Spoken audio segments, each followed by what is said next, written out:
বিশ্বাস করো, সকলের দেহতেই ভগবান বাস করেন এবং আমরণ দেহটাকে তিনি ছেড়ে চলে যান না। একটু থামিয়া কহিল, সব মন্দিরেই দেবতার পুজো হয় না বটে, তবুও তিনি দেবতা।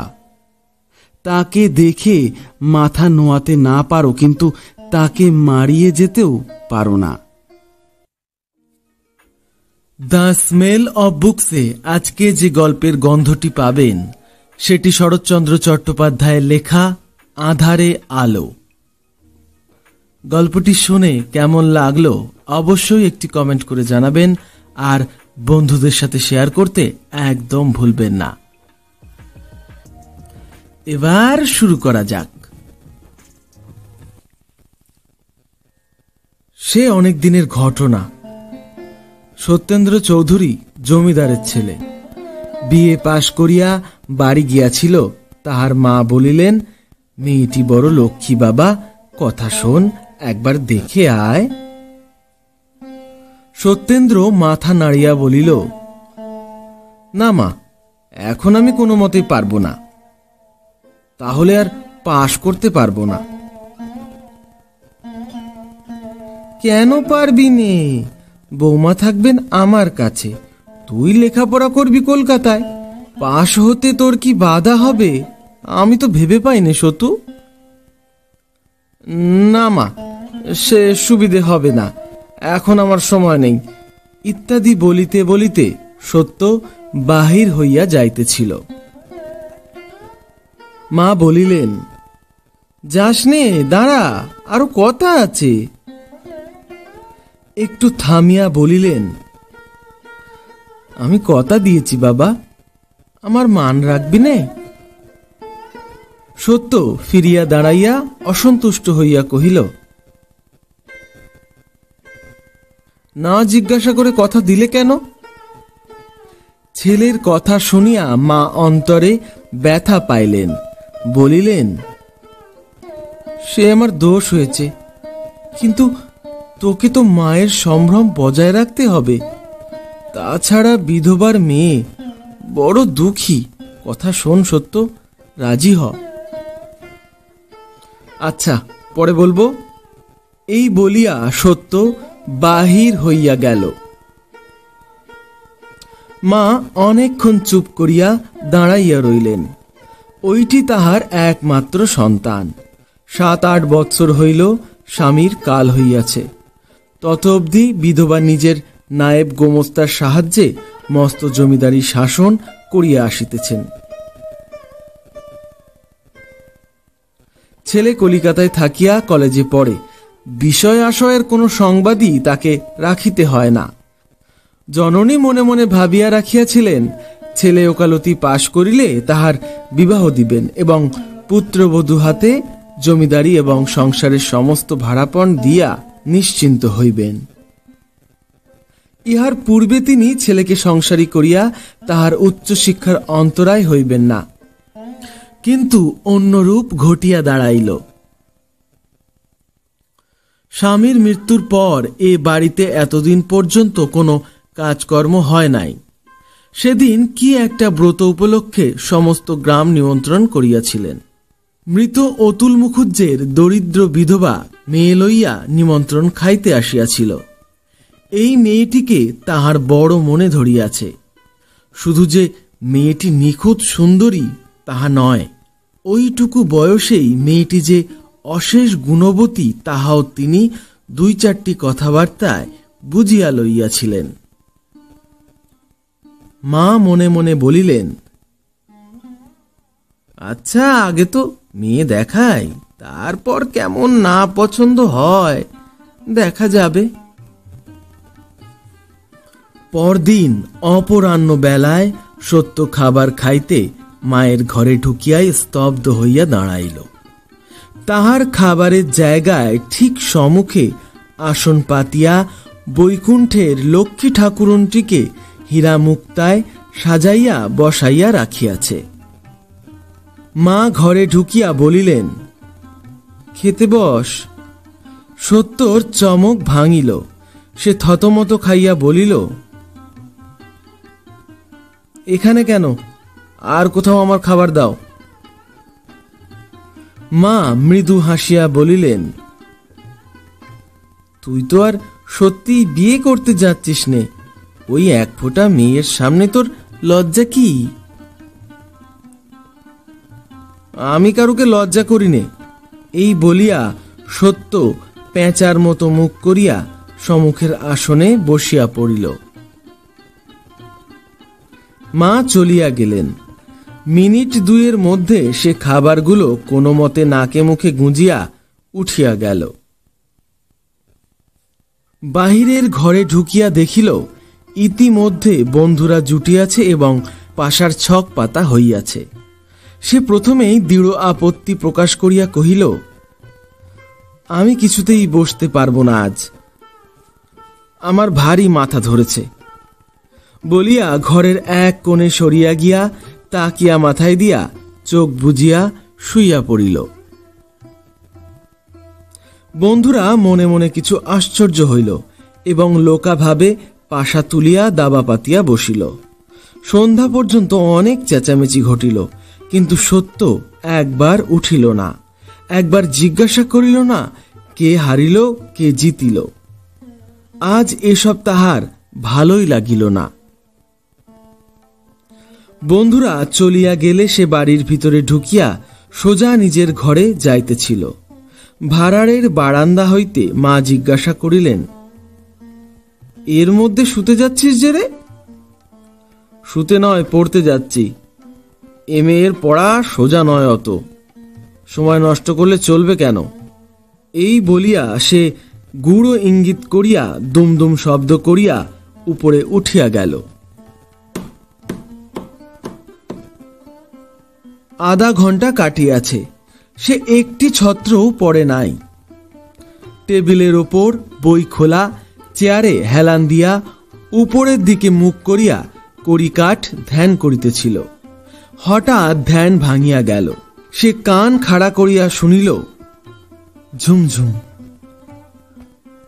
আর এক মুহূর্ত ঝুমঝুম। সত্য সোজা উঠিয়া বসিয়া দেখিল সেই আপাদ মস্তক গহনা পরা লক্ষ্মী ঠাকুরনটির মতো দেখতে একটি মেয়ে ধীরে ধীরে কাছে আসিয়া দাঁড়াইল। সত্য এক দৃষ্টে চাহিয়া রহিল। মেয়েটি মৃদু কণ্ঠে বলিল, মা আপনার মত জিজ্ঞাসা করলেন। সত্য মুহূর্ত মৌন থাকিয়া প্রশ্ন করিল, কার মা? মেয়েটি কহিল, আমার মা। সত্য তৎক্ষণাৎ প্রত্যুত্তর খুঁজিয়া পাইল না। ক্ষণেকক্ষণ পরে কহিল, আমার মাকে জিজ্ঞাসা করলেই জানতে পারবেন। মেয়েটি চলিয়া যাইতেছিল। সত্য সহসা প্রশ্ন করিয়া ফেলিল, তোমার নাম কি? আমার নাম রাধারানী বলিয়া সে চলিয়া গেল। এক ফোঁটা রাধারানীকে সজোরে ঝাড়িয়া ফেলিয়া দিয়া সত্য এমএ পাশ করিতে কলিকাতায় চলিয়া আসিয়াছে। বিশ্ববিদ্যালয়ের সমস্ত পরীক্ষাগুলি উত্তীর্ণ না হওয়া পর্যন্ত তো কোনো মতেই নয়, খুব সম্ভব পরেও না। সে বিবাহই করবে না, কারণ সংসারে জড়াইয়া গিয়া মানুষের আত্মসম্ভ্রম নষ্ট হইয়া যায়, ইত্যাদি ইত্যাদি। তবুও রহিয়া রহিয়া তাহার সমস্ত মনটা যেন কি একরকম করিয়া ওঠে। কোথাও কোনো নারী মূর্তি দেখিলেই আর একটি অতি ছোট মুখ তাহার পাশেই জাগিয়া উঠিয়া তাহাকেই আবৃত্ত করিয়া দিয়া একাকী বিরাজ করে। সত্য কিছুতেই সেই লক্ষ্মীর প্রতিমাটিকে ভুলিতে পারে না। চিরদিনই সে নারীর প্রতি উদাসীন। অকস্মাৎ এ তাহার কি হইয়াছে যে পথে ঘাটে কোথাও বিশেষ একটা বয়সের কোনো মেয়ে দেখলেই তাহাকে ভালো করিয়া দেখিতে ইচ্ছা করে। হাজার চেষ্টা করিয়াও সে যেন কোনো মতে চোখ ফিরাইয়া লইতে পারে না। দেখিতে দেখিতে হঠাৎ হয়তো অত্যন্ত লজ্জা করিয়া সমস্ত দেহ বারংবার শিউরিয়া ওঠে। সে তৎক্ষণাৎ যে কোনো একটা পথ ধরিয়া দ্রুত পদে সরিয়া যায়। সত্য সাঁতার কাটিয়া স্নান করিতে ভালোবাসিত। তাহার চোরবাগানের বাসা হইতে গঙ্গা দূরে নয়, প্রায় সে জগন্নাথের ঘাটে স্নান করিতে আসিত। আজ পূর্ণিমা, ঘাটে একটু ভিড় হইয়াছিল। গঙ্গায় আসিলে সে যে উৎকলী ব্রাহ্মণের কাছে শুষ্ক বস্ত্র জিম্মা রাখিয়া জলে নামিত, তাহার উদ্দেশ্যে আসিতে গিয়া এক স্থানে বাধা পাইয়া স্থির হইয়া দেখিল 4-5 জন লোক একদিকে চাহিয়া আছে। সত্য তাহাদের দৃষ্টি অনুসরণ করিয়া দেখিতে গিয়া বিস্ময়ে স্তব্ধ হইয়া দাঁড়াইল। তাহার মনে হইল একসঙ্গে এত রূপ সে আর কখনো নারী দেহে দেখে নাই। মেয়েটির বয়স 18-19-এর বেশি নয়। পরনে সাদাসিধা কালা পেড়ে ধুতি, দেহ সম্পূর্ণ অলঙ্কার বর্জিত। হাঁটু গাড়িয়া বসিয়া কপালে চন্দনের ছাপ লইতেছে এবং তাহারই পরিচিত পাণ্ডা এক মনে সুন্দরীর কপালে নাকে আঁক আঁটিয়া দিতেছে। সত্য কাছে আসিয়া দাঁড়াইল। পাণ্ডা সত্যের কাছে যথেষ্ট প্রণামী পাইত, তাই রূপসীর চাঁদ মুখের খাতির ত্যাগ করিয়া হাতের ছাঁচ ফেলিয়া দিয়া বড়বাবুর শুষ্ক বস্ত্রের জন্যে হাত বাড়াইল। দুজনের চোখাচোখি হইল। সত্য তাড়াতাড়ি কাপড়খানা পাণ্ডার হাতে দিয়া দ্রুত পদে সিঁড়ি বাহিয়া জলে গিয়া নামিল। আজ তাহার সাঁতার কাটা হইল না। কোনো মতে স্নান সারিয়া লইয়া যখন সে বস্ত্র পরিবর্তনের জন্য উপরে উঠিল, তখন সেই অসামান্য রূপসী চলিয়া গিয়াছে। সেদিন সমস্ত দিন ধরিয়া তাহার মন গঙ্গা গঙ্গা করিতে লাগিল এবং পরদিন ভালো করিয়া সকাল না হইতেই মা গঙ্গা এমনি সজোরে টান দিলেন যে সে বিলম্ব না করিয়া আলনা হইতে একখানি বস্ত্র টানিয়া লইয়া গঙ্গা যাত্রা করিল। ঘাটে আসিয়া দেখিল অপরিচিতা রূপসী এইমাত্র স্নান সারিয়া উপরে উঠিতেছে। সত্য নিজেও যখন স্নানান্তে পাণ্ডার কাছে আসিল, তখন পূর্ব দিনের মতো আজিও তিনি ললাট চিত্রিত করিতেছিলেন। আজিও চারিচক্ষু মিলিল। আজিও তাহার সর্বাঙ্গে বিদ্যুৎ বহিয়া গেল। সে কোনো মতে কাপড় ছাড়িয়া দ্রুত পদে প্রস্থান করিল। রমণী যে প্রত্যহ অতি প্রত্যুষে গঙ্গা স্নান করিতে আসেন, সত্য তাহা বুঝিয়া লইয়াছিল। এতদিন যে উভয়ের সাক্ষাৎ ঘটে নাই, তাহার একমাত্র হেতু পূর্বে সত্য নিজে কতকটা বেলা করিয়াই স্নানে আসিত। জাহ্নবী তটে উপর্যুপরি আজ 7 দিন উভয়ের চারিচক্ষু মিলিয়াছে, কিন্তু মুখের কথা হয় নাই। বোধ করি তার প্রয়োজন ছিল না, কারণ যেখানে চাহনিতে কথা হয় সেখানে মুখের কথাকে মুখ হইয়া থাকিতে হয়। এই অপরিচিতা রূপসী যেই হন, তিনি যে চোখ দিয়া কথা কহিতে শিক্ষা করিয়াছেন এবং সে বিদ্যায় পারদর্শী, সত্যের অন্তর্যামী তাহা নির্ভীত অন্তরের মধ্যে অনুভব করিতে পারিয়াছিল। সেদিন স্নান করিয়া সে কতকটা অন্য মনস্কের মতো বাসায় ফিরিতেছিল।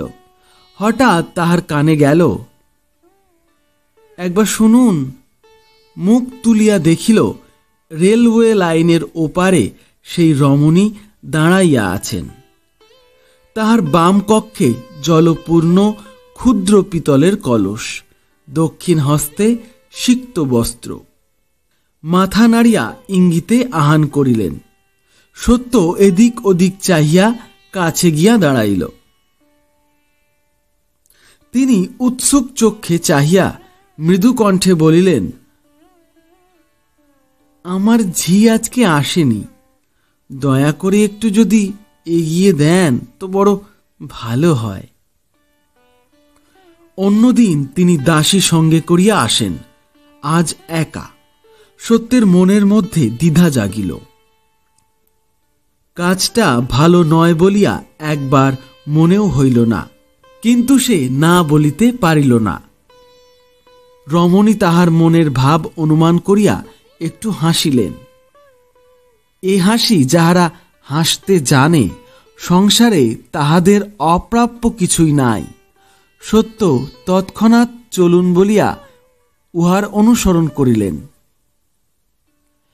2-4 পা অগ্রসর হইয়া রমণী আবার কথা কহিলেন। ঝির অসুখ, সে আসতে পারলে না, কিন্তু আমিও গঙ্গা স্নান না করে থাকতে পারিনি। আর আপনারও দেখছি এ বদ অভ্যাস আছে। সত্য আস্তে আস্তে জবাব দিল, আগে হ্যাঁ, আমিও প্রায় গঙ্গা স্নান করি। রমণী কহিল, এখানে কোথায় আপনি থাকেন? চোরাবাগানে আমার বাসা। ও আচ্ছা, আমাদের বাড়ি জোড়াসাঁকোয়। আপনি আমাকে পাথুরে ঘাটার মোড় পর্যন্ত এগিয়ে দিয়ে বড় রাস্তা হয়ে যাবেন। তাই যাব, সত্য কহিল। বহুক্ষণ আর কোনো কথাবার্তা হইল না। চিতপুর রাস্তায় আসিয়া রমণী ফিরিয়া দাঁড়াইল। সেই হাসি হাসিয়া বলিলেন, কাছেই আমাদের বাড়ি, এবার যেতে পারব, নমস্কার। সত্য নমস্কার বলিয়া ঘাড় গুজিয়া তাড়াতাড়ি চলিয়া গেল। সেদিন সমস্ত দিন ধরিয়া তাহার বুকের মধ্যে কি যে করিতে লাগিল, সে কথা লিখিয়া জানানো অসাধ্য। যৌবনের পঞ্চস্বরের প্রথম পুষ্পবাণের আঘাত যাহাকে সহিতে হইয়াছে, শুধু তাহারই মনে পড়িবে, শুধু তিনি বুঝিবেন সেদিন কি হইয়াছিল। সবাই বুঝিবেন না। কি উন্মাদ নেশায় মাতিলে জল স্থল আকাশ বাতাস সব রাঙা দেখায়। সমস্ত চৈতন্য কি করিয়া চেতনা হারাইয়া একখণ্ড প্রাণহীন চুম্বক শলাকার মতো শুধু সেই একদিকে ঝুঁকিয়া পড়িবার জন্যেই অনুক্ষণ উন্মুক্ত হইয়া থাকে। পরদিন সকালে সত্য জাগিয়া উঠিয়া দেখিল রোদ উঠিয়াছে। একটা ব্যথার তরঙ্গ তাহার কণ্ঠ পর্যন্ত আলোড়িত করিয়া গড়াইয়া গেল। সে নিশ্চিত বুঝিল আজিকার দিনটা একেবারে ব্যর্থ হইয়া গিয়াছে। চাকরটা সমুখ দিয়া যাইতেছিল, তাহাকে ভয়ানক ধমক দিয়া কহিল, হারামজাদা, এত বেলা হয়েছে, তুলে দিতে পারিসনি? যা, তোর 1 টাকা জরিমানা। সে বেচারা হতবুদ্ধি হইয়া চাহিয়া রহিল। সত্য দ্বিতীয় বস্ত্র না লইয়া রুষ্ট মুখে বাসা হইতে বাহির হইয়া গেল। পথে আসিয়া গাড়ি ভাড়া করিল এবং গাড়োয়ানকে পাথুরে ঘাটার ভিতর দিয়া হাঁকাইতে হুকুম করিয়া রাস্তার 2 দিকেই প্রাণপণে চোখ পাতিয়া রাখিল। কিন্তু গঙ্গায় আসিয়া ঘাটের দিকে চাহিতেই তাহার সমস্ত ক্ষোভ যেন জুড়াইয়া গেল।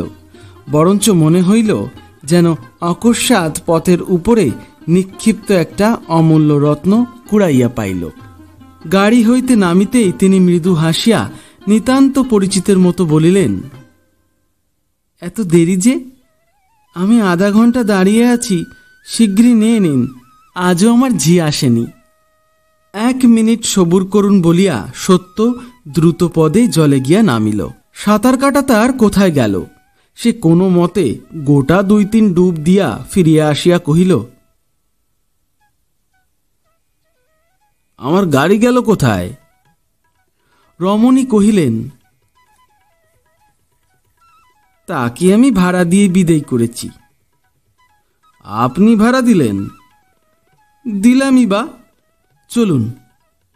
এই বলিয়া আর একবার ভুবন মোহন হাসি হাসিয়া অগ্রবর্তিনী হইলেন। সত্য একেবারেই মরিয়াছিল। না হইলে যত নিরীহ, যত অনভিজ্ঞই হোক, একবার সন্দেহ তো হইত, এসব কি? পথ চলিতে চলিতে রমণী কহিলেন, কোথায় বাসা বললেন? চোরবাগানে? সত্য কহিল, হ্যাঁ। সেখানে কি কেবল চোরেরাই থাকে? সত্য আশ্চর্য হইয়া কহিল, কেন?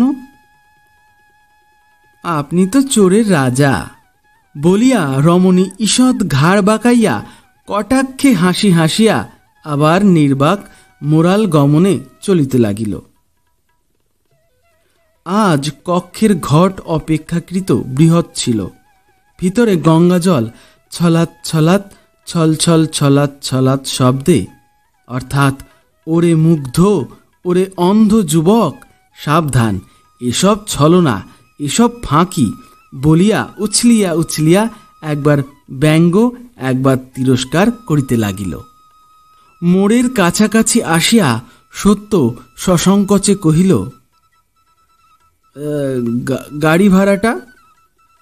রমণী ফিরিয়া দাঁড়াইয়া অস্ফুট মৃদু কণ্ঠে জবাব দিল, সে তো আপনার দেওয়াই হয়েছে। সত্য এই ইঙ্গিত না বুঝিয়া প্রশ্ন করিল, আমার দেওয়া কি করে? আমার আর কি আছে যে দেব? যা ছিল সমস্তই তো তুমি চুরি ডাকাতি করে নিয়েছ। বলিয়াই সে চকিতে মুখ ফিরাইয়া বোধ করি উচ্ছ্বাসিত হাসির বেগ জোর করিয়া রোধ করিতে লাগিল।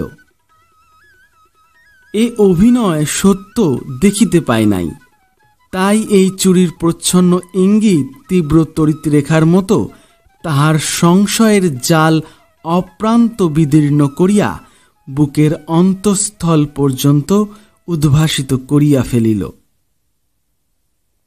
তাহার মুহূর্তে সাধ হইল এই প্রকাশ্য রাজপথেই ওই দুই রাঙা পায়ে লুটাইয়া পড়ে, কিন্তু চক্ষের নিমেষে গভীর লজ্জায় তাহার মাথা এমনি হেঁট হইয়া গেল যে সে মুখ তুলিয়া একবার প্রিয়তমার মুখের দিকে চাহিয়া দেখিতেও পারিল না। নিঃশব্দে নত মুখে ধীরে ধীরে চলিয়া গেল। ও ফুটপাতে তাহার আদেশ মতো দাসী অপেক্ষা করিতেছিল। কাছে আসিয়া কহিল, আচ্ছা দিদিমণি, বাবুটিকে এমন করে নাচিয়ে নিয়ে বেড়াচ্ছ কেন? বলি, কিছু আছে টাছে? 2 পয়সা টানতে পারবে তো? রমণী হাসিয়া বলিল, তা জানি নে, কিন্তু হাবাগোবা লোকগুলোকে নাকে দড়ি দিয়ে ঘুরোতে আমার বেশ লাগে। দাসীটিও খুব খানিকটা হাসিয়া বলিল,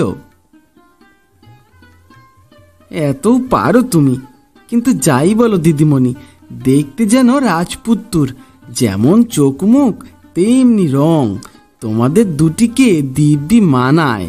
দাঁড়িয়ে কথা কইছিলে যেন একটি জোড়া গোলাপ ফুল ফুটেছিল। রমণী মুখ টিপিয়া বলিল, আচ্ছা চল, পছন্দ হয়ে থাকে তো না হয় তুই নিস। দাসীও হটিবার পাত্র নয়, সেও জবাব দিল, না দিদিমণি, ও জিনিস প্রাণ ধরে কাউকে দিতে পারবে না, তা বলে দিলুম। জ্ঞানীরা কহিয়াছেন, অসম্ভব কাণ্ড চোখে দেখিলেও বলিবে না, কারণ অজ্ঞানীরা বিশ্বাস করে না। এই অপরাধেই শ্রীমন্ত বেচারা নাকি মোশানে গিয়েছিল। সে যাই হোক, ইহা অতি সত্য কথা। সত্য লোকটা সেদিন বাসায় ফিরিয়া টেনশনে পড়িয়া গিয়াছিল এবং ডন জুয়ানের বাংলা তর্জমা করিতে বসিয়াছিল। অত বড় ছেলে, কিন্তু একবারও এ সংশয়ের কোনা মাত্র তাহার মনে উঠে নাই যে দিনের বেলা শহরের পথে ঘাটে এমন অদ্ভুত প্রেমের বাণ ডাকা সম্ভব কিনা, কিংবা সে বাণের স্রোতে গা ভাসাইয়া চলা নিরাপদ কিনা। দিন 2 পরে স্নানান্তে বাটি ফিরিবার পথে অপরিচিতা সহসা কহিল, কাল রাত্রে থিয়েটার দেখতে গিয়েছিলাম। সরলার কষ্ট দেখলে বুক ফেটে যায় না? সত্য সরলা প্লে দেখে নাই। স্বর্ণলতা বই পড়িয়াছিল। আস্তে আস্তে বলিল, হ্যাঁ, বড় দুঃখ পেয়েই মারা গেল। রমণী দীর্ঘ নিঃশ্বাস ফেলিয়া বলিল, উহ, কি ভয়ানক কষ্ট। আচ্ছা, সরলাই বা তার স্বামীকে এত ভালোবাসলে কি করে? আর তার বড় যাই বা পারেনি কেন, বলতে পারো? সত্য সংক্ষেপে জবাব দিল, স্বভাব। রমণী কহিল, ঠিক তাই, বিয়ে তো সকলেরই হয়, কিন্তু সব স্ত্রী পুরুষই কি পরস্পরকে সমান ভালোবাসতে পারে? পারে না। কত লোক আছে মরবার দিনটি পর্যন্ত ভালোবাসা কি জানতেও পায় না, জানবার ক্ষমতাই তাদের থাকে না। দেখনি কত লোক গান বাজনা হাজার ভালো হলেও মন দিয়ে শুনতে পারে না, কত লোক কিছুতেই রাগে না রাখতে পারেই না। লোকে তাদের খুব গুণ গায় বটে, কিন্তু আমার নিন্দে করতে ইচ্ছে করে। সত্য হাসিয়া বলিল, কেন? রমণী উদ্দীপ্ত কণ্ঠে উত্তর করিল, তারা অক্ষম বলে। অক্ষমতার কিছু কিছু গুণ থাকলেও থাকতে পারে, কিন্তু দোষটাই বেশি। এই যেমন সরলার ভাসুর স্ত্রীর অত বড় অত্যাচারেও তার রাগ হল না। সত্য চুপ করিয়া রহিল। সে পুনরায় কহিল, আর তার স্ত্রী ওই প্রমোদটা কি শয়তান মেয়ে মানুষ, আমি থাকতুম তো রাক্ষসীর গলা টিপে দিতুম। সত্য সহাস্যে কহিল, থাকতে কি করে, প্রমোদা বলে সত্যিই তো কেউ ছিল না, কবির কল্পনা। রমণী বাধা দিয়া কহিল, তবে অমন কল্পনা করা কেন? আচ্ছা, সবাই বলে সমস্ত মানুষের ভেতরেই ভগবান আছেন, আত্মা আছেন, কিন্তু প্রমোদার চরিত্র দেখলে তো মনে হয় না যে তার ভেতরেও ভগবান ছিলেন। সত্যি বলছি তোমাকে, কোথায় বড় বড় লোকের বই পড়ে মানুষ ভালো হবে, মানুষকে মানুষ ভালোবাসবে, তা না, এমন বই লিখে দিলেন যে পড়লে মানুষের ওপর মানুষের ঘৃণা জন্মে যায়, বিশ্বাস হয় না যে সত্যিই সব মানুষের অন্তরেই ভগবানের মন্দির আছে। সত্য বিস্মিত হইয়া তাহার মুখ পানে চাহিয়া কহিল, তুমি বুঝি খুব বই পড়ো? রমণী কহিল, ইংরেজি জানি নে তো, বাংলা বই যা বেরোয় সব পড়ি। একদিন সারা রাত্রি পড়ি। এই যে বড় রাস্তা, চলো না আমাদের বাড়ি, যত বই আছে সব দেখাবো। সত্য চমকিয়া উঠিয়া বলিল, তোমাদের বাড়ি? হ্যাঁ, আমাদের বাড়ি, চলো, যেতে হবে তোমাকে। হঠাৎ সত্যের মুখ পাণ্ডুর হইয়া গেল। সে সভয়ে বলিয়া উঠিল, না না, ছি ছি, ছি ছি কিছু নেই, চলো। না না, আজ না, আজ থাক বলিয়া সত্য কম্পিত দ্রুত পদে প্রস্থান করিল। আজ তাহার এই অপরিচিতা প্রেমাস্পদার উদ্দেশ্যে গভীর শ্রদ্ধার ভারে তাহার হৃদয় অবনত হইয়া রহিল। সকালবেলা স্নান করিয়া সত্য ধীরে ধীরে বাসায় ফিরিয়াছিল। তাহার দৃষ্টি ক্লান্ত সজল, চোখের পাতা তখনও আর্দ্র। আজ 4 দিন গত হইয়াছে, সেই অপরিচিতা প্রিয়তমাকে সে দেখিতে পায় নাই। আর তিনি গঙ্গা স্নানে আসেন না। আকাশ পাতাল কত কি যে এই কয়দিন সে ভাবিয়াছে, তাহার সীমা নাই। মাঝে মাঝে এ দুশ্চিন্তাও মনে উঠিয়াছে, হয়তো তিনি বাঁচিয়াই নাই, হয়তোবা মৃত্যু শয্যায়, কে জানে। যে গলিটা জানে বটে, কিন্তু আর কিছু চেনে না, কাহার বাড়ি কোথায় বাড়ি কিছুই জানে না। মনে করিলে অনুশোচনায় আত্মগ্লানিতে হৃদয় দগ্ধ হইয়া যায়। কেন সে সেদিন তার বাড়ি যায় নাই? কেন সেই স্বর্ণিবদ্ধ অনুরোধ উপেক্ষা করিয়াছিল? সে যথার্থই ভালোবাসিয়াছিল, চোখের নেশা নয়, হৃদয়ের গভীর তৃষ্ণা। ইহাতে ছলনা কাপট্যের ছায়া মাত্র ছিল না। যাহা ছিল তাহা সত্যই নিঃস্বার্থ, সত্যই পবিত্র, বুক জোড়া স্নেহ। বাবু! সত্য চমকিয়া চাহিয়া দেখিল, তাহার সেই দাসী যে সঙ্গে আসিত পথের ধারে দাঁড়াইয়া আছে। সত্য ব্যস্ত হইয়া কাছে আসিয়া ভারী গলায় কহিল, কি হয়েছে তার? বলিয়াই তাহার চোখে জল আসিয়া পড়িল, সামলাইতে পারিল না। দাসী মুখ নিচু করিয়া হাসি গোপন করিল। বোধ করি হাসিয়া ফেলিবার ভয়েই মুখ নিচু করিয়াই বলিল, দিদিমণির বড় অসুখ, আপনাকে দেখতে চাইছেন, চলো। বলিয়া সত্য তৎক্ষণাৎ সম্মতি দিয়া চোখ মুছিয়া সঙ্গে চলিল। চলিতে চলিতে প্রশ্ন করিল, কি অসুখ? খুব শক্ত দাঁড়িয়েছে নাকি? দাসী কহিল, মা, তা হয়নি, কিন্তু খুব জ্বর। সত্য মনে মনে হাত জোর করিয়া কপালে ঠেকাইল, আর প্রশ্ন করিল না। বাড়ির সম্মুখে আসিয়া দেখিল, খুব বড় বাড়ি, দ্বারের কাছে বসিয়া একজন হিন্দুস্থানি দারোয়ান ঝিমাইতেছে। দাসীকে জিজ্ঞাসা করিল, আমি গেলে তোমার দিদিমণির বাবা রাগ করবেন না তো? তিনি তো আমাকে চেনেন না। দাসী কহিল, দিদিমণির বাপ নেই, শুধু মা আছেন। দিদিমণির মতো তিনিও আপনাকে খুব ভালোবাসেন।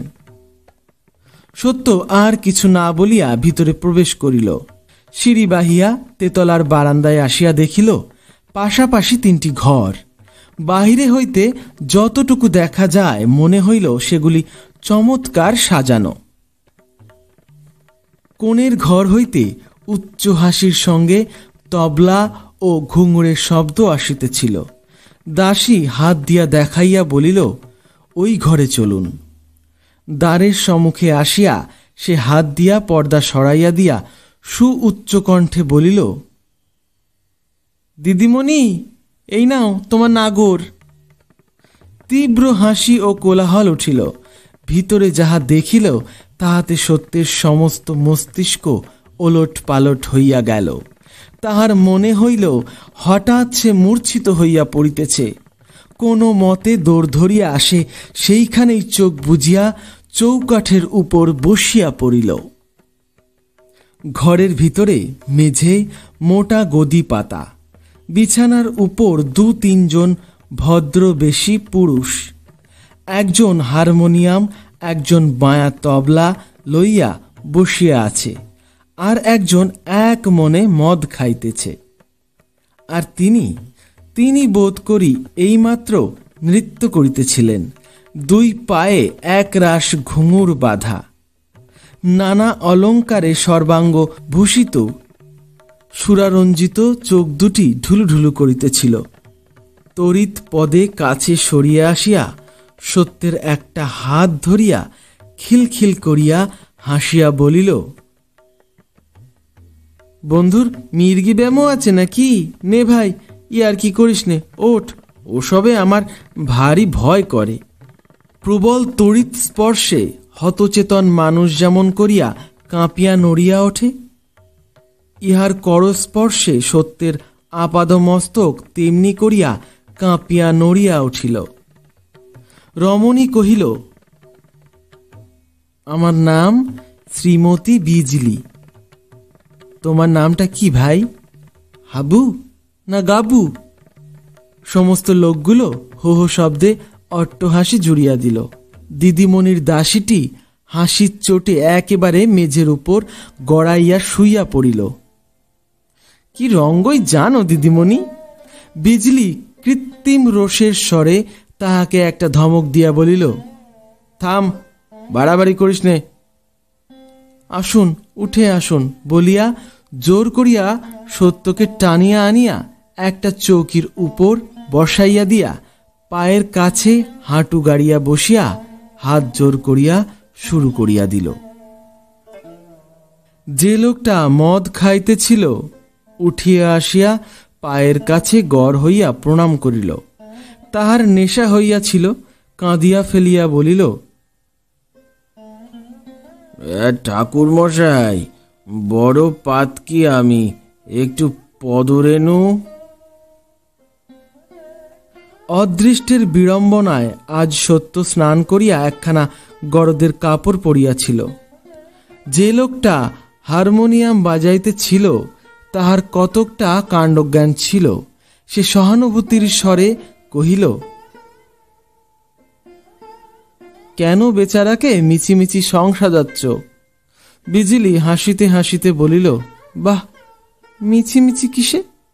ও সত্যিকারের সং বলেই তো এমন আমোদের দিনে ঘরে এনে তোমাদের তামাশা দেখাচ্ছি। আচ্ছা, মাথা খাস গাবু, সত্যি বলতো ভাই, কি আমাকে তুই ভেবেছিলি? নিত্য গঙ্গা স্নানে যাই, কাজেই ব্রাহ্মও নই, মুসলমান খ্রিস্টানও নই, হিঁদুর ঘরের এত বড় ধাড়ি মেয়ে, হয় সধবা নয় বিধবা। কি মতলবে চুটিয়ে পীড়িত করছিলি বলতো? বিয়ে করবি বলে, না ভুলিয়ে নিয়ে লম্বা দিবি বলে? ভারী একটা হাসি উঠল। তারপর সকলে মিলিয়া কত কথাই বলিতে লাগিল। সত্য একটিবার মুখ তুলিল না, একটা কথার জবাব দিল না। সে মনে মনে কি ভাবিতেছিল তাহা বলিবই বা কি করিয়া, আর বলিলে বুঝিবেই বা কে? থাক সে। বিজলি সহসা চকিত হইয়া উঠিয়া দাঁড়াইয়া বলিল, বাহ, বেশ তো আমি। ক্ষেমা, শিগগির যা, বাবুর খাবার নিয়ে আয়। স্নান করে এসেছেন যে, আমি কেবল তামাশাই করছি যে। বলিতে বলিতেই তাহার অনতিকাল পূর্বের ব্যঙ্গ বিদ্রূপ কণ্ঠস্বর সস্নেহ অনুতাপে যথার্থই জুড়াইয়া গেল। খানিক পরে দাসী এক থালা খাবার আনিয়া হাজির করিল। বিজলি নিজের হাতে লইয়া আবার হাঁটু গাড়িয়া বসিয়া বলিল, মুখ তোলো, খাও। এতক্ষণ সত্য তাহার সমস্ত শক্তি এক করিয়া নিজেকে সামলাইতেছিল। এইবার মুখ তুলিয়া শান্তভাবে বলিল, আমি খাব না। কেন? জাত যাবে? আমি হারি না মুচি? সত্য তেমনি শান্ত কণ্ঠে বলিল, তাহলে খেতুম, আপনি যা তাই। বিজলি খিলখিল করিয়া হাসিয়া বলিল, হাবুবাবুও ছুরি ছোড়া চালাতে জানেন দেখছি, বলিয়া আবার হাসিল। কিন্তু তাহা শব্দ মাত্র, হাসি নয়। তাই আর কেহ সে হাসিতে যোগ দিতে পারিল না। সত্য কহিল, আমার নাম সত্য, হাবু নয়। আমি ছুরি ছোড়া চালাতে কখনো শিখিনি, কিন্তু নিজের ভুল টের পেলে শোধরাতে শিখেছি। বিজলি হঠাৎ কি কথা বলিতে গেল, কিন্তু চাপিয়া লইয়া শেষে কহিল, আমার ছোঁয়া খাবে না? না। বিজলি উঠিয়া দাঁড়াইল। তাহার পরিহাসের স্বরে এবার তীব্রতা মিশিল। জোর দিয়া কহিল, খাবেই, এই বলছি তোমাকে। আজ না হয় কাল, না হয় দুদিন পরে, খাবেই তুমি। তাহার মুখের ওপর গভীর ঘৃণার এমনি সুস্পষ্ট ছায়া পড়িল যে তাহা ওই মাতালটার চক্ষু এড়াইল না। সে মাথা নাড়িয়া কহিল, যেতে দাও, যেতে দাও, সকালবেলার আমোদটাও মাটি করে দিল। বিজলি জবাব দিল না। স্তম্ভিত হইয়া সত্যর মুখপানে চাহিয়া দাঁড়াইয়া রহিল। যথার্থই তাহার ভয়ানক ভুল হইয়াছিল। সে তো কল্পনাও করে নাই এমনই মুখচোরা শান্ত লোক এমন করিয়া বলিতে পারে। সত্য আসন ছাড়িয়া উঠিয়া দাঁড়াইল। বিজলি মৃদু স্বরে কহিল, আরেকটু বসো। মাতাল শুনিতে পাইয়া চেঁচাইয়া উঠিল, প্রথম চোটে একটু জোর খেলবে, যেতে দাও, যেতে দাও, সুতো ছাড়ো, সুতো ছাড়ো। সত্য ঘরের বাহিরে আসিয়া পড়িল। বিজলি পিছনে আসিয়া পথ রোধ করিয়া চুপি চুপি বলিল, ওরা দেখতে পাবে তাই, নইলে হাত জোর করে বলতুম আমার বড় অপরাধ হয়েছে। সত্য অন্য দিকে মুখ করিয়া চুপ করিয়া রহিল। সে দ্বিতীয়বার কহিল, এই পাশের ঘরটা আমার পড়ার ঘর, একবার দেখবে না? একটিবার এসো, মাপ চাইছি। না বলিয়া সত্য সিঁড়ির অভিমুখে অগ্রসর হইল। বিজলি পিছনে পিছনে চলিতে চলিতে কহিল, কাল দেখা হবে? না। আর কি কখনো দেখা হবে না? না। কান্নায় বিজলির কণ্ঠ রুদ্ধ হইয়া আসিল। ঢোক গিলিয়া জোর করিয়া গলা পরিষ্কার করিয়া বলিল,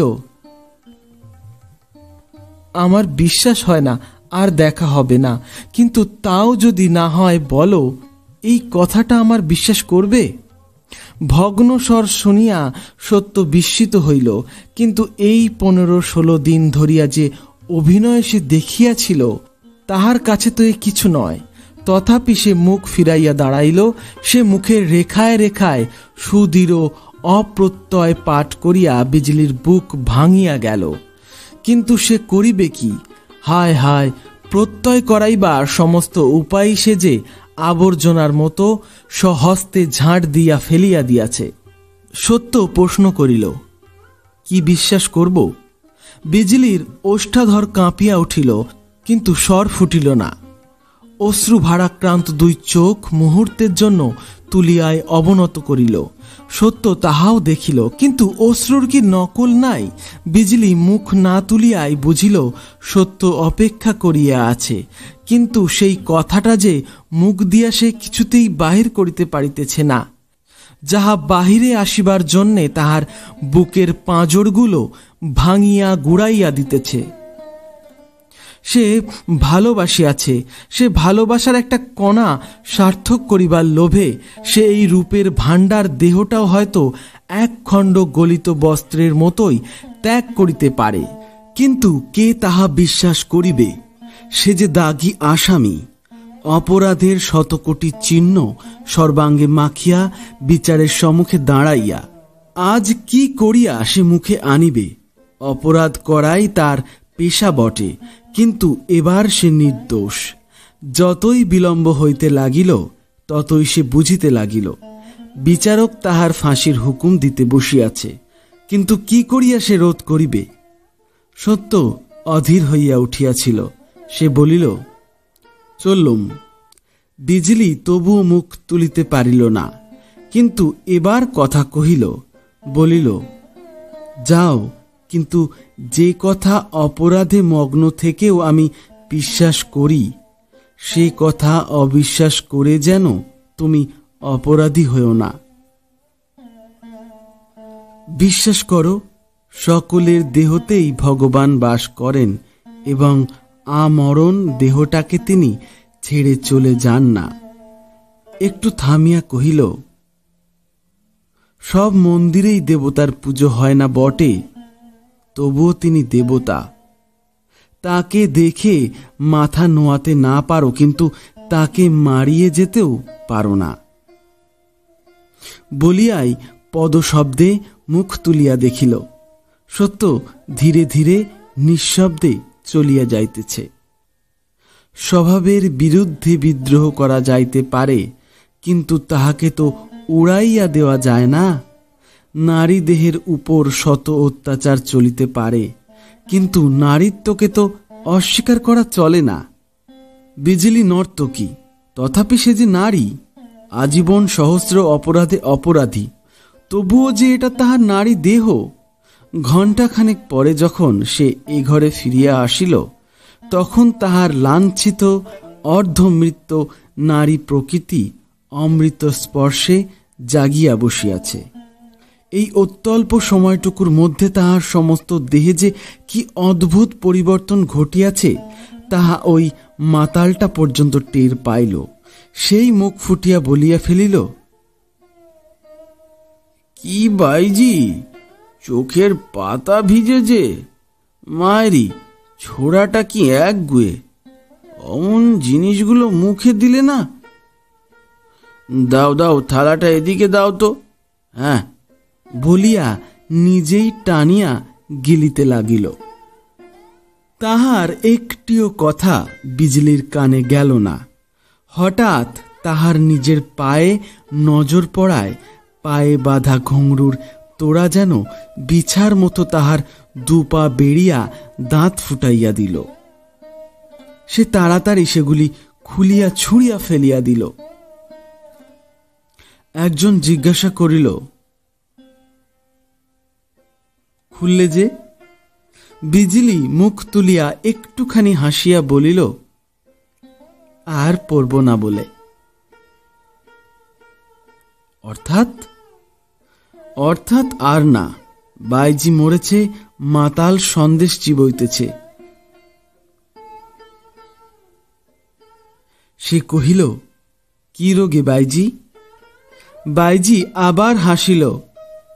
এ সেই হাসি, হাসি মুখে কহিল, যে রোগে আলো জ্বাললে আঁধার মরে, সূর্যি উঠলে রাত্রি মরে, আজ সেই রোগেই তোমাদের বাইজি চিরদিনের জন্যে মরে গেল বন্ধু। 4 বৎসর পরের কথা বলিতেছি। কলিকাতার একটা বড় বাড়িতে জমিদারের ছেলের অন্নপ্রাশন। খাওয়ানো দাওয়ানোর বিরাট ব্যাপার শেষ হইয়া গিয়াছে। সন্ধ্যার পর বহির্বাটির প্রশস্ত প্রাঙ্গণে আসর করিয়া আমোদ আহ্লাদ নাচ গানের উদ্যোগ আয়োজন চলিতেছে। একধারে 3-4টি নর্তকী, ইহারাই নাচ গান করিবে। দ্বিতলের বারান্দায় চিকের আড়ালে বসিয়া রাধারানী একাকী নিচের জনসমাগম দেখিতেছিল। নিমন্ত্রিতা মহিলারা এখনো শুভাগমন করেন নাই। নিঃশব্দে পিছনে আসিয়া সত্যেন্দ্র কহিলেন, এত মন দিয়ে কি দেখছো বলো তো? রাধারানী স্বামীর দিকে ফিরিয়া হাসি মুখে বলিল,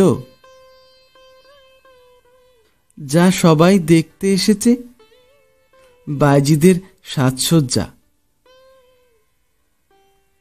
কিন্তু হঠাৎ তুমি যে এখানে? স্বামী হাসিয়া জবাব দিলেন, একলাটি বসে আছো, তাই একটু গল্প করতে এলুম। ইস,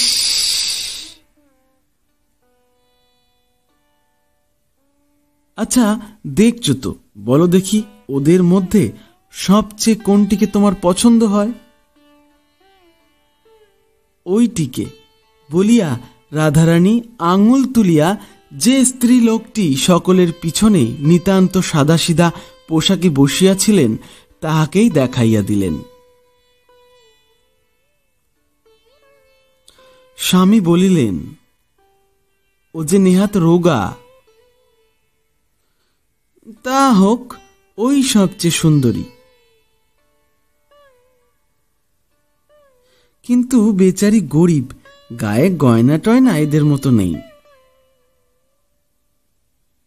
সত্যেন্দ্র ঘাড় নাড়িয়া বলিলেন, তা হবে, কিন্তু এদের মজুরি কত জানো? না। সত্যেন্দ্র হাত দিয়া দেখাইয়া বলিলেন, এদের দুজনের 30 টাকা করে, ওই ওর 50, আর যেটিকে গরিব বলছো তার 200 টাকা। রাধারানী চমকিয়া উঠিল। 200? কেন, ও কি খুব ভালো গান করে? কানে শুনিনি কখনো। লোকে বলে 4-5 বছর আগে খুব ভালো গাইতো, কিন্তু এখন পারবে কিনা বলা যায় না। তবে অত টাকা দিয়ে আনলে কেন? তার কমেও আসে না। এতেও আসতে রাজি ছিল না, অনেক সাদাসাদি করে আনা হয়েছে। রাধারানী অধিকতর বিস্মিত হইয়া জিজ্ঞাসা করিল, টাকা দিয়ে সাদাসাদি কেন? সত্যেন্দ্র নিকটে একটা চৌকি টানিয়া লইয়া বসিয়া বলিলেন, তার প্রথম কারণ ও ব্যবসা ছেড়ে দিয়েছে। গুণ ওর যতই হোক, এত টাকা সহজে কেউ দিতেও চায় না, ওকেও আসতে হয় না, এই ওর ফন্দি। দ্বিতীয় কারণ আমার নিজের গরজ। কথাটা রাধারানী বিশ্বাস করিল না, তথাপি আগ্রহে ঘেঁষিয়া বসিয়া বলিল, তোমার গরজ ছাই, কিন্তু ব্যবসা ছেড়ে দিলে কেন? শুনবে? হ্যাঁ, বলো। সত্যেন্দ্র এক মুহূর্ত মৌন থাকিয়া বলিলেন, ওর নাম বিজলি। এক সময়ে, কিন্তু এখানে লোক এসে পড়বে যে রানী, ঘরে যাবে? যাব, চলো বলিয়া রাধারানী উঠিয়া দাঁড়াইল। স্বামীর পায়ের কাছে বসিয়া সমস্ত শুনিয়া রাধারানী আঁচলে চোখ মুছিল। শেষে বলিল, তাই আজ ওকে অপমান করে শোধ নেবে? এ বুদ্ধি তোমাকে কে দিলে? এদিকে সত্যেন্দ্রর নিজের চোখও শুষ্ক ছিল না, অনেকবার গলাটাও ধরিয়া আসিতেছিল। তিনি বলিলেন, অপমান বটে, কিন্তু সে অপমান আমরা তিনজন ছাড়া আর কেউ জানতে পারবে না, কেউ জানবেও না। রাধারানী জবাব দিল না, আর একবার আঁচলে চোখ মুছিয়া বাহির হইয়া গেল। নিমন্ত্রিত ভদ্রলোকে আসর ভরিয়া গিয়াছে এবং উপরের বারান্দায় বহু স্ত্রী কণ্ঠের সলজ্জ চিৎকার চিকের আবরণ ভেদ করিয়া আসিতেছে। অন্যান্য নর্তকীরা প্রস্তুত হইয়াছে, শুধু বিজলি তখনও মাথা হেঁট করিয়া বসিয়া আছে। তাহার চোখ দিয়া জল পড়িতেছিল। দীর্ঘ 5 বৎসরে তাহার সঞ্চিত অর্থ প্রায় নিঃশেষ হইয়াছিল। তাই অভাবের তাড়নায় বাধ্য হইয়া আবার সেই কাজ অঙ্গীকার করিয়া আসিয়াছে, যাহা সে শপথ করিয়া ত্যাগ করিয়াছিল। কিন্তু সে মুখ তুলিয়া খাড়া হইতে পারিতেছিল না। অপরিচিত পুরুষের সতৃষ্ণ দৃষ্টির সম্মুখে দেহ যে এমন পাথরের মতো ভারী হইয়া উঠিবে, পা এমন করিয়া দুমড়াইয়া ভাঙিয়া পড়িবে, তাহা সে ঘণ্টা 2 পূর্বে কল্পনা করিতেও পারে নাই। আপনাকে ডাকছেন। বিজলি মুখ তুলিয়া দেখিল পাশে দাঁড়াইয়া একটি 12-13 বছরের ছেলে। সে উপরের বারান্দা নির্দেশ করিয়া পুনরায় কহিল, মা আপনাকে ডাকছেন। বিজলি বিশ্বাস করিতে পারিল না, জিজ্ঞাসা করিল, কে আমাকে ডাকছেন? মা ডাকছেন। তুমি কে? আমি বাড়ির চাকর। বিজলি ঘাড় নাড়িয়া বলিল, আমাকে নয়, তুমি আবার জিজ্ঞাসা করে এসো। বালক খানিক পরে ফিরিয়া আসিয়া বলিল, আপনার নাম বিজলি তো? আপনাকেই ডাকছেন, আসুন আমার সঙ্গে, মা দাঁড়িয়ে আছেন। চলো বলিয়া বিজলি তাড়াতাড়ি পায়ের ঘুঙুর খুলিয়া ফেলিয়া তাহার অনুসরণ করিয়া অন্দরে আসিয়া প্রবেশ করিল। মনে করিল গৃহিণীর বিশেষ কিছু ফরমায়েশ আছে। শোবার ঘরের দরজার কাছে রাধারানী ছেলে কোলে করিয়া দাঁড়াইয়াছিল। ত্রস্ত কুণ্ঠিত পদে বিজলি সম্মুখে আসিয়া দাঁড়াইবা মাত্র সে সসম্ভ্রমে হাত ধরিয়া ভিতরে টানিয়া আনিল এবং একটা চৌকির উপর জোর করিয়া বসাইয়া দিয়া হাসি মুখে কহিল, দিদি চিনতে পারো? বিজলি বিস্ময়ে হতবুদ্ধি হইয়া রহিল। রাধারানী কোলের ছেলেকে দেখাইয়া বলিল, ছোট বোনকে না হয় না চিনলে দিদি, সে দুঃখ করিনে, কিন্তু এটাকে না চিনতে পারলে সত্যিই ভারী ঝগড়া করব বলিয়া মুখ টিপিয়া মৃদু মৃদু হাসিতে লাগিল। এমন হাসি দেখিয়াও বিজলি তথাপি কথা কহিতে পারিল না।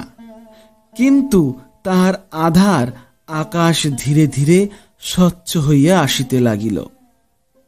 সেই অনিন্দ সুন্দর মাতৃ মুখ হইতে সদ্য বিকশিত গোলাপ সদৃশ্য শিশুর মুখের প্রতি তাহার দৃষ্টি নিবন্ধ হইয়া রহিল। রাধারানী নিস্তব্ধ। বিজলি চোখে চাহিয়া চাহিয়া অকস্মাৎ উঠিয়া দাঁড়াইয়া 2 হাত প্রসারিত করিয়া শিশুকে কোলে টানিয়া লইয়া সজোরে বুকে চাপিয়া ধরিয়া ঝরঝর করিয়া কাঁদিয়া ফেলিল। রাধারানী কহিল, চিনেছ দিদি? চিনেছি বোন। রাধারানী কহিল, দিদি, সমুদ্র মন্থন করে বিষটুকু তার নিজে খেয়ে সমস্ত অমৃতটুকু এই ছোট বোনটিকে দিয়েছ। তোমাকে ভালোবেসেছিলেন বলেই আমি তাকে পেয়েছি। সত্যেন্দ্রর একখানি ক্ষুদ্র ফটোগ্রাফ হাতে তুলিয়া বিজলি এক দৃষ্টে দেখিতেছিল। মুখ তুলিয়া মৃদু হাসিয়া কহিল, বিষের বিষই যে অমৃত বোন। আমি বঞ্চিত হইনি ভাই, সেই বিষই এই ঘোর পাপিষ্টকে অমর করেছে। রাধারানী সে কথার উত্তর না দিয়ে কহিল, দেখা করবে দিদি? বিজলি এক মুহূর্ত চোখ বুজিয়া স্থির থাকিয়া বলিল, না দিদি, 4 বছর আগে যেদিন তিনি এই অস্পৃশ্যটাকে চিনতে পেরে বিষম ঘৃণায় মুখ ফিরিয়ে চলে গেলেন, সেদিন দর্প করে বলেছিলাম আবার দেখা হবে, তুমি আসবে, কিন্তু সেই দর্প আমার রইল না, আর তিনি এলেন না। কিন্তু আজ দেখতে পাচ্ছি কেন দর্পহারি আমার সে দর্প ভেঙে দিলেন। তিনি ভেঙে দিয়ে যে কি করে গড়ে দেন, কেড়ে নিয়ে যে কি করে ফিরিয়ে দেন, সে কথা আমার চেয়ে আজ কেউ জানে না বোন। বলিয়া সে আর একবার ভালো করিয়া আঁচলে চোখ মুছিয়া কহিল, প্রাণের জ্বালায় ভগবানকে নির্দয় নিষ্ঠুর বলে অনেক দোষ দিয়েছি, কিন্তু এখন দেখতে পাচ্ছি এই পাপিষ্ঠাকে তিনি কি দয়া করেছেন। তাকে ফিরিয়ে এনে দিলে আমি যে সব দিকে মাটি হয়ে যেতুম, তাকেও পেতুম না, নিজেকেও হারিয়ে ফেলতুম। কান্নায় রাধারানীর গলা রুদ্ধ হয়ে গিয়েছিল। সে কিছুই বলিতে পারিল না। বিজলি পুনরায় কহিল, ভেবেছিলুম কখনো দেখা হলে তার পায়ে ধরে আর একটিবার মাপ চেয়ে দেখব, কিন্তু তার আর দরকার নেই। এই ছবিটুকু শুধু দাও দিদি, এর বেশি আমি চাইনে। চাইলেও ভগবান তা সহ্য করবে না। আমি চললুম বলিয়া সে উঠিয়া দাঁড়াইল। রাধারানী গাঢ় স্বরে জিজ্ঞাসা করিল, আবার কবে দেখা হবে দিদি? দেখা আর হবে না বোন, আমার একটা ছোট্ট বাড়ি আছে, সেইটে বিক্রি করে যত শীঘ্র পারি চলে যাব। ভালো কথা, বলতে পারো ভাই, কেন হঠাৎ তিনি এতদিন পরে আমাকে স্মরণ করেছিলেন? যখন তার লোক আমাকে ডাকতে যায় তখন কেন একটা মিথ্যে নাম বলেছিল? লজ্জায় রাধারানীর মুখ আরক্ত হইয়া উঠিল। সে নত মুখে চুপ করিয়া রহিল। বিজলি ক্ষণকাল ভাবিয়া বলিল, হয়তো বুঝেছি আমাকে অপমান করবে বলে, না? তাছাড়া এত চেষ্টা করে আমাকে আনবার তো কোনো কারণই দেখিনি। রাধারানীর মাথা আরো হেঁট হইয়া গেল। বিজলি হাসিয়া বলিল, তোমার লজ্জা কি বোন? তবে তারও ভুল হয়েছে। তার পায়ে আমার 100 কোটি প্রণাম জানিয়ে বলো, সে হবার নয়। আমার নিজের বলে আর কিচ্ছু নেই। অপমান করলে সমস্ত অপমান তার গায়েই লাগবে। নমস্কার দিদি। নমস্কার বোন। বয়সে ঢের বড় হলেও তোমাকে আশীর্বাদ করবার অধিকার তো আমার নেই। আমি কায় মনে প্রার্থনা করি বোন, তোমার হাতের নোয়া অক্ষয় হোক। চললুম। দ্য স্মেল অব বুকসে আজকে আপনারা শুনছিলেন শরৎচন্দ্র চট্টোপাধ্যায়ের লেখা আঁধারে আলো। গল্পটি শুনে কেমন লাগলো অবশ্যই একটি কমেন্ট করে জানাবেন, আর বন্ধুদের সাথে শেয়ার করতে একদম ভুলবেন না। আসছি আগামী সপ্তাহে নতুন আরেকটি গল্প নিয়ে। ধন্যবাদ। ভালো থাকবেন, সুস্থ থাকবেন।